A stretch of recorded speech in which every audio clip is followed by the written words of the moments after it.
तो आज हम आपको ग्राउंड जीरो से दिखाएंगे, वास्तविकता दिखाएंगे। इस गांव के अंदर 3 जो चर्च है वो भी आपको दिखाएंगे। लोगों को खाना नहीं मिल रहा है और यहाँ 3-3 चर्च हैं। 100-150 घरों में से 4-5 घर हम बच गए हैं, बाकी सब क्रिश्चियन बन चुके हैं। ना क्यों? ना यहाँ कोई आता ही नहीं है। मैंने कहा यहाँ कोई मंदिर अगर बनाया जाए तो ना, अगर ऐसा हो सकता है तो चमत्कार होगा। मंदिर हमारे लिए, उनको विश्वास ही नहीं हुआ कि मंदिर बन सकता है। तो परम पूज्य बापू जी की कृपा से यहाँ पर शिव जी का मंदिर हमने बनवाया। तो विश्व हिंदू परिषद वाળાને મેં ચેલેન્જ આપેલું કે મારી 1 હેક્ટર જમીન તમારી મેં મફત આપું દાનમાં, તો તે એ લોકો આવીને જોઈ ગયા પણ એ લોકોએ મંદિર નહીં બનાવ્યા। काका जी ये बोल रहे हैं कि विश्व हिंदू परिषद वालों को हमने बोला कि 1 एकड़ जमीन हम दान में दे देते, लेकिन मंदिर बनाओ, तो बोले वो लोग भी चले गए। वो कोई नहीं आया, देख के चले गए, वो नहीं आए। जो हिंदू ये वीडियो देख रहे हैं उनको खास करके वीडियो देखना चाहिए, आंख खोल कर देखना चाहिए कि इस गांव के अंदर 3 चर्च, विश्व हिंदू परिषद वालों को इन्होंने बोला कि हमारी 1 एकड़ जमीन है, हम आपको देते हैं, कर मंदिर बनाइए यहाँ पर, हमारे पैसे से, गांव वालों के पैसे से बनाइए। लेकिन वो लोग यहाँ से चले गए, वापस नहीं आए।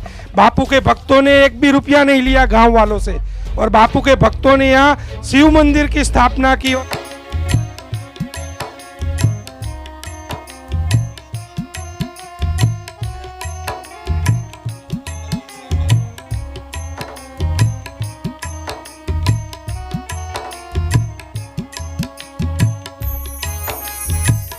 आज आपने देखा भंडारे में सैकड़ों की तादाद में वो सब लोग जो क्रिश्चियन बन गए थे वो वापस अपने धर्म में आकर यहाँ बैठकर प्रसाद ले रहे हैं।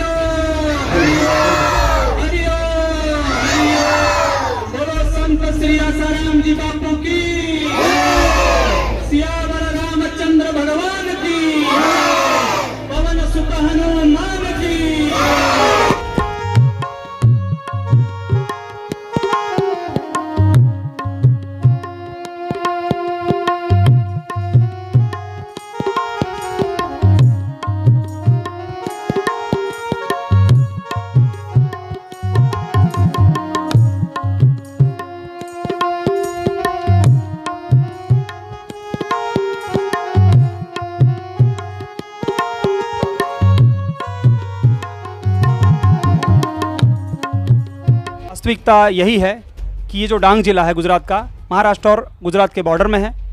और जब यहाँ पर मुझे आज से लगभग 18 साल पहले परम पूज्य बापू जी ने ये कहा था कि यहाँ पर जब उनको पता चला कि भोले भाले आदिवासी हिंदुओं को बहला फुसला कर ईसाई बना देते हैं, तो यहीं पे यहाँ पर महाल है, महाल जंगल। जो लोग गुजरात से वाकिफ़ होंगे उनको पता होगा कि महाल है यहाँ पर डांग जिले में। इस महल में बापूजी ने कहा था कि एक एक को पकड़ के हिंदू बना दे। जो लोग क्रिश्चियन भूले भटके बन गए हैं या जो लोग उनको गुमराह करके क्रिश्चियन बना रहे हैं, और उनको सबक सिखाना चाहिए और उनको एक एक को पकड़ के वापस अपने धर्म में ले आओ। और तब से हम लोग यहाँ पर लगे हैं। मैं तो परम पूज्य बापूजी के चरणों में समर्पित ही हूँ, उनकी कृपा है। और पिछले 18 साल से इस डांग जिले में मेरी सेवा है। जब यहाँ हमने देखा तो सबसे पहले हमने भंडारों से शुरुआत की। जब हम भंडारा करने गांव में जाते थे, ऐसा समय था कि लोग प्रसाद, भंडारा मतलब प्रसाद हो रहा है, भगवान को भोग लग रहा है, कोई खाने के लिए नहीं आता था। ऐसी दशा थी। एक समय ऐसा था जब हमें अगर कोई कार्यक्रम करना होता तो पहले हमें पुलिस प्रोटेक्शन की आवश्यकता पड़ती थी कि कभी भी पथराव हो सकता है, कभी भी कुछ भी हो सकता है। और उन परिस्थितियों में जूझते हुए ये सेवा वहाँ से हमने जब प्रारंभ किया, तब यहाँ पर हम एक बार मैं ऐसे ही बाइक पर लेकर आया था घूमने के लिए। यहाँ पर ये भाई मिले हमको, नील साकिया गांव। ये डांग जिला आहोवा से मुश्किल से 8 से 10 किलोमीटर पे ये नील साकिया गांव है। 10 किलोमीटर है, एकदम गरीब गांव। अगर आहोवा डांग जिले में 311 गांव हैं, उनमें से अगर 10 गरीब गांव अगर गिना जाए, उन 10 गांव में से एक ये नील साकिया गांव है। यहाँ के लोगों का रोजी रोटी कैसे चलता है, ये सब जाते हैं बारडोली में, मढ़ी में, सूरत के आसपास गन्ना काटने के लिए। यही उनका रोजी। पूरे साल में से 8 महीने वो उस तरफ रहते हैं, केवल 4 महीने बरसात के दिनों में इधर आकर खेतीबाड़ी का थोड़ा बहुत काम करते हैं। और इस दारुण गरीबी में वो जी रहे हैं, और उसका नाजायज़ फ़ायदा उठाकर इनके इस भोले भाले लोगों को, इन भोले भाले लोगों को बहला फुसलाकर क्रिश्चियनों ने अपना जाल बहलाना चालू किया। पास्टर से आते हैं यहाँ पर, पास्टर्स मतलब जो धर्म प्रचारक उनके ईसाइयों के, और यहाँ पर आकर बहला फुसलाकर 3 चर्च बना दिए। लोगों को खाना नहीं मिल रहा है और यहाँ 3-3 चर्च हैं, बताइए। तो यहाँ पर जब मैं पहली बार आया तो कुछ 4-5 लोग मुझे मिले। इसमें से एक ये हैं सीताराम भाई हैं, ये देवराम भाई हैं। इसी जगह पे आप यहाँ देख सकते हैं, यहाँ पर इनका ये हनुमान जी का ये प्रतिमा है, ये शिला है। इसी समय में यहाँ पर ये हम लोग यहाँ बैठकर लगभग ऐसे ही शाम का समय था, हमने चर्चा करी कि भाई यहाँ की स्थिति क्या है। तो उन्होंने कहा कि हम 4-5 घर बच गए हैं, 100-150 घरों में से 4-5 घर हम बच गए हैं, बाकी सब क्रिश्चियन बन चुके हैं।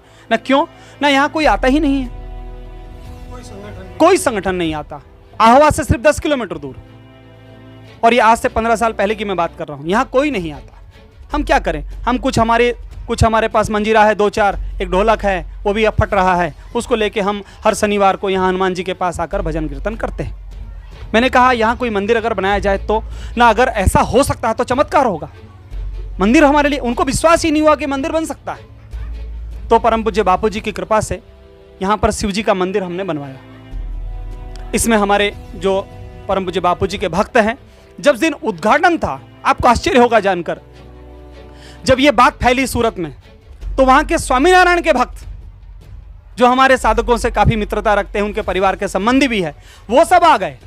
और मैं पहली बार देखा जो हिंदू धर्म की एकता, क्योंकि उन्होंने भी कभी इधर आए नहीं थे, उन्होंने देखा नहीं था।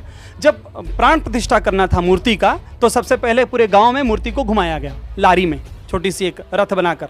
उसमें उन लोगों ने, उन भाइयों ने, स्वामीनारायण के भाइयों ने और दूसरे जो संप्रदाय से जुड़े हुए थे, सूरत से आए हुए थे, उन्होंने यहाँ का देवी कार्य बापूजी के प्रति ये देखकर इतने अहोभाव से भर गए कि बापूजी की फोटो उन्होंने शिव जी के शिवलिंग के बगल में रखा उस कीर्तन यात्रा में, और वो साथ साथ नाचते कूदते घूमे, और ये मंदिर की यहाँ पर स्थापना हुई। और उस दिन से लेकर आज का दिन 15 साल हो गए इस मंदिर को बनाए हुए।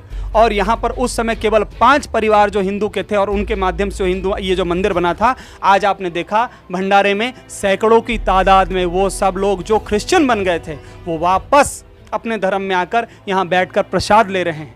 ये है परम पूज्य बापू जी का देवी कार्य, और ये है धर्मांतरण रोकने का कार्य डांग जिले में, और जिसके लिए कि सुब्रमण्यम स्वामी कहते थे। गांव के लोग भी है, उनको गुजराती आता है, हिंदी नहीं आता, तो थोड़ा अरुण भाई से ट्रांसलेशन भी करेंगे। क्या नाम है आपका? મારું નામ સીતારામભાઈ ગુંદિયાભાઈ પવાર. મારું આ ગામ નીલ સાક્યા. હું આગળ 40 વર્ષથી ભક્તિમાં લાગેલો છે. ત્યારથી હું ચિકટિયા મંદિરમાં જતો હતો હનુમાનજીના. હા, એટલે પછી છે ને તો ચિકટિયાથી આવ્યો ત્યારે અમે ખાલી 3 જણ અહીંયા ભજન કીર્તન કરતા હતા, 3 જ જણ ખાલી. પછી મને લગભગ ને 20 વર્ષ વધારે થઈ ગયા, ત્યાં સુધી અમે ભક્તિ કરી.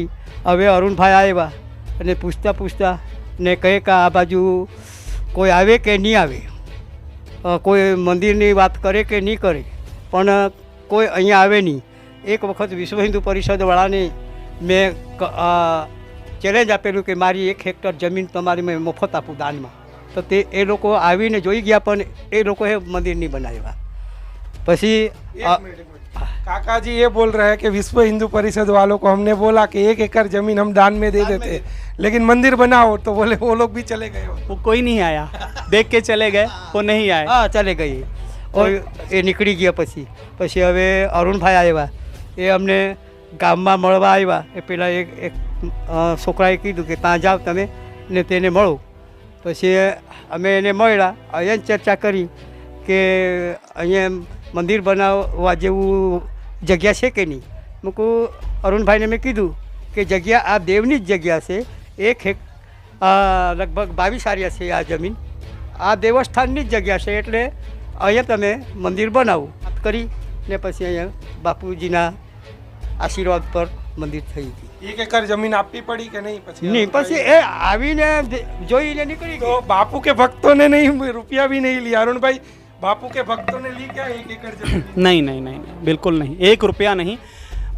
कभी क्यारे हमें તમારાથી પૈસા માંગ્યા છે? પૂછી લો એમની, એ હનુમાનજી કે સામને બોલે. હા, પૈસા 1 रुपया પણ ક્યારે અમને નહીં. તમારાથી માંગ્યા હોય બાપુના तो નામે? ये सबसे बड़ी आश्चर्य की बात है। मतलब जो लोग, जो हिंदू ये वीडियो देख रहे हैं, उनको खास करके वीडियो देखना चाहिए, आँख खोल कर देखना चाहिए कि इस गांव के अंदर 3 चर्च, विश्व हिंदू परिषद वालों को इन्होंने बोला कि हमारी 1 एकड़ जमीन है, हम आपको देते हैं, मंदिर बनाइए यहाँ पर, हमारे पैसे से, गांव वालों के पैसे से बनाइए। लेकिन वो लोग यहाँ से चले गए, वापस नहीं आए। बापू के भक्तों ने 1 भी रुपया नहीं लिया गांव वालों से, और बापू के भक्तों ने यहाँ शिव मंदिर की स्थापना की, और साथ साथ में भंडारा भी हुआ होगा। हुआ भंडारा हुआ। तो वीडियो को अवश्य शेयर करना। ग्राउंड जीरो से दिखा रहा हूँ कि बापू के भक्तों के द्वारा क्या सेवा कार्य हो रहे, क्या देवी कार्य हो रहे। क्योंकि पिछले 10 सालों से संत आसाराम जी बापू जोधपुर की जेल में, उसके बावजूद बापू के द्वारा निरंतर हिंदू धर्म बचाने के लिए गांव में हिंदू मंदिरों की स्थापना हो रही है। तो सुब्रमण्यम स्वामी जी और सुरेश चौहान जी जो बोल रहे हो, बात सत्य है कि बापू ने जो हिंदू मंदिरों की स्थापना की थी, इसी वजह से संत आसाराम जी बापू को फंसाया गया, इसी वजह से संत आसाराम जी बापू जोधपुर की जेल में है, और इसी वजह से संत आसाराम जी बापू को आजीवन कारावास की सजा हुई।